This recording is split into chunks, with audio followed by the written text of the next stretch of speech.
atualização quente, polêmica e até controversa, eu diria. O Tribunal Penal Internacional acabou de emitir um mandado de prisão contra Benjamin Netanyahu, primeiro-ministro de Israel, junto com o ex-ministro da Defesa israelense, Yoav Gallant. Esse tribunal acusou essas duas figuras israelenses de crimes de guerra relacionados na guerra em Gaza. Netanyahu respondeu diretamente esse mandado de prisão. Nós vamos ver agora o que Netanyahu falou. Em seguida, vamos fazer uma análise desses fatos, vamos analisar direitinho esse mandado de prisão, essa resposta de Netanyahu, e vamos fazer um apanhado geral aqui dessa atualização que tá bem controversa e bem esquisita. Vamos lá. A decisão antissemita do Tribunal Internacional em Haia é um julgamento Dreyfus moderno e terminará da mesma forma.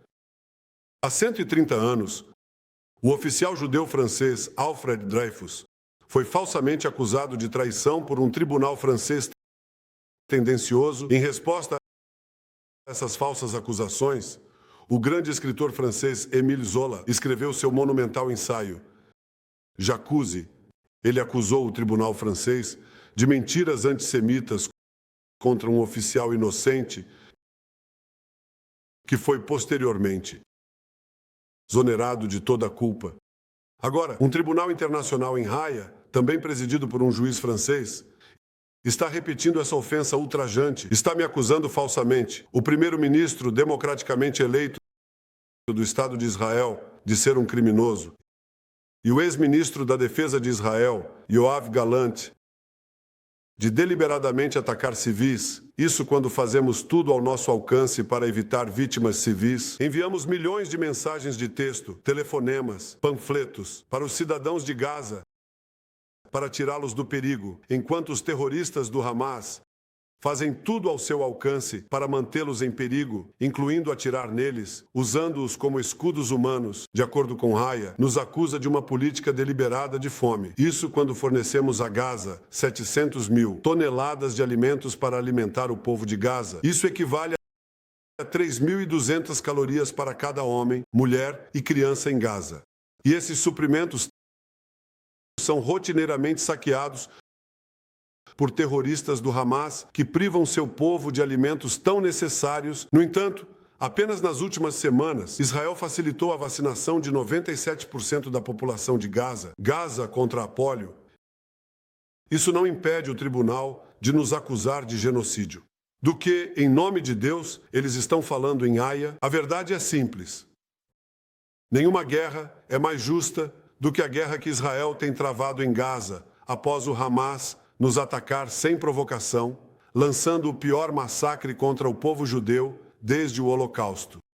A decisão de emitir um mandado de prisão contra mim, o primeiro-ministro democraticamente eleito do Estado de Israel e nosso ex-ministro da Defesa, foi tomada por um promotor fora da lei que está tentando se desvincular de acusações de assédio sexual e por um julgamento tendencioso. Os juízes foram motivados por sentimentos antissemitas contra o único Estado judeu. Esses juízes não fizeram nada. Não fizeram nada contra os verdadeiros crimes de guerra cometidos contra os milhões que foram assassinados ou deslocados pelas ditaduras no Irã, Síria e Iêmen. Em vez disso, acusaram falsamente a única democracia no Oriente Médio, Israel, colocando em risco o direito de todas as democracias de se defenderem contra assassinos, terroristas e tiranos. Nem o tribunal fez algo contra os terroristas do Hamas, que estupraram nossas mulheres, decapitaram nossos homens, queimaram bebês vivos na frente de seus pais e sequestraram centenas de homens, mulheres e crianças para as masmorras subterrâneas de Gaza. Eles ainda mantêm 101 reféns, cidadãos de muitas nações, incluindo os Estados Unidos. Pensando bem, o tribunal emitiu um mandado de prisão contra o Hamas. Agora ouça isto.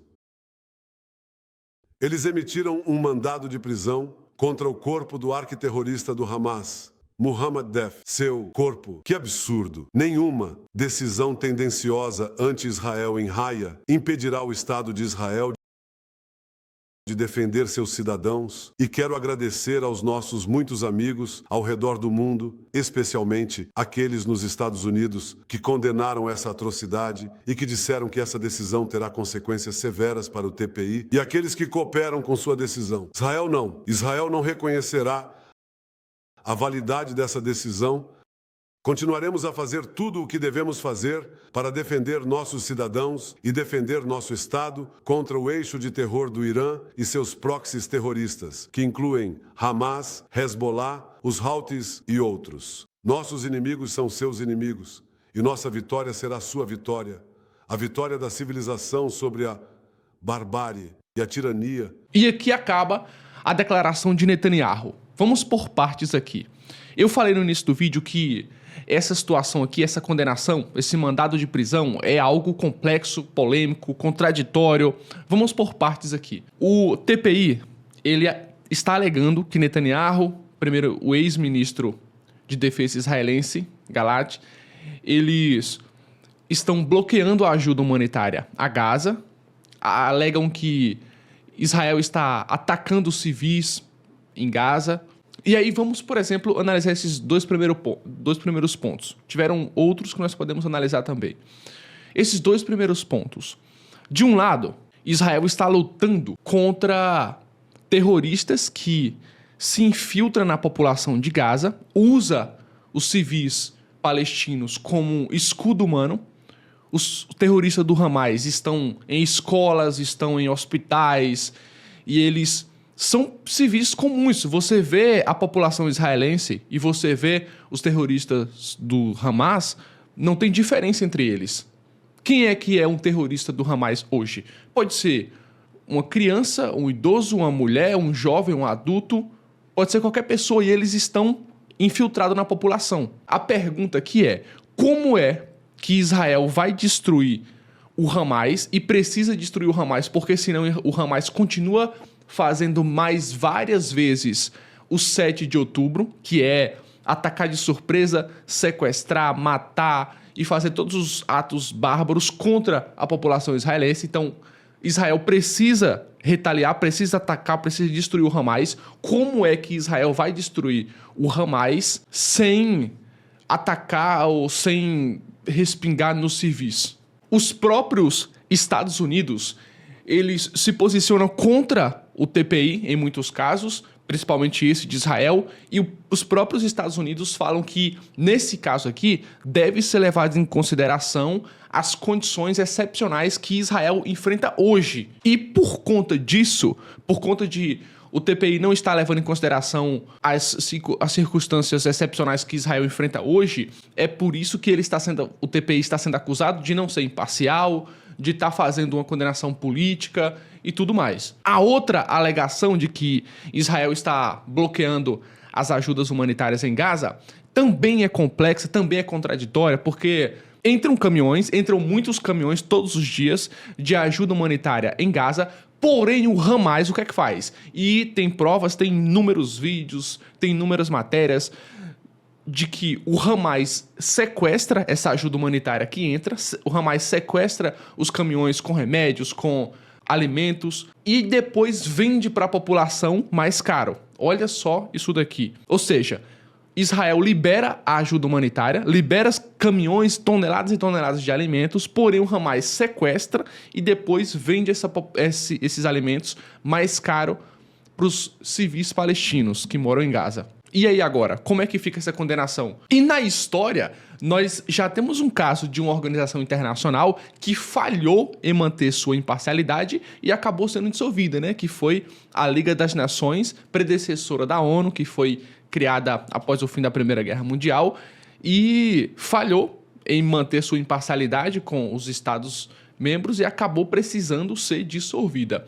Então, há quem diga que o TPI, nesse caso, o Tribunal Penal Internacional, está indo por um caminho parecido com a Liga das Nações. Principalmente porque, vamos fazer uma análise rápida, Israel, ele não é signatário desse estatuto, do Estatuto de Roma. Mas, mesmo assim, esse TPI investiga e acabou de emitir o mandado de prisão contra um país não signatário desse tribunal, desse estatuto. Mas, do outro lado, países como o Irã e a Síria não são condenados por esse TPI. Poxa, o Irã, a gente pode dar aqui inúmeros casos de violações gravíssimas, crimes de guerra cometido pelo Irã. Como assim crime de guerra? O Irã, ele financia grupos terroristas, pessoas que estão vestidos como civis comum, que isso já é um crime de guerra, né? Existe ali as normas de guerra que os soldados precisam estar trajados diferente dos civis. E o Irã financia grupos terroristas, como o próprio Hamas, como os próprios Houthis no Iêmen, que os caras andam de chinela, com AK-47 na mão e atirando todo mundo. Então, o Irã financia esses caras para atacar outros países, como, por exemplo, os Houthis passaram 9 anos lutando contra a Arábia Saudita ali no Iêmen, financiado fortemente pelo Irã. O Irã reprime a população em uma teocracia sanguinária e o Irã não é repudiado por esse TPI, não existe nenhum mandato de prisão contra o Ayatollah Khamenei. A Síria, que a gente não precisa nem falar, viveu tempos terríveis como a Primavera Árabe, que hoje a Síria está sob o mesmo regime da Primavera Árabe, que é o ditador Bashar al-Assad, e não existe nenhuma condenação desse tribunal para a Síria. Então, há quem diga fortemente e consiga provar que tem 2 pesos, 2 medidas aqui. E na história, mais uma vez, nós já tivemos organizações que precisou ser desmantelada por atuar na geopolítica de forma não imparcial. Show? Espero que vocês tenham compreendido a análise. Acima de tudo, espero que você tenha ficado mais informado, mais inteligente, de maneira prazerosa e dinâmica, tá? Se você gostou do vídeo, deixe esse likezão, ó, comenta aí o que é que você tá achando, comenta aí o que é que você achou dessa análise, o que é que você achou da condenação de Netanyahu. E aqui, ó, pega esse vídeo, compartilha esse vídeo no grupo do WhatsApp, Facebook ou para alguém que tem interesse nesse tipo de assunto. E inscreva-se no canal se você não tiver inscrito. Até o próximo vídeo, um abraço, tchau, obrigado.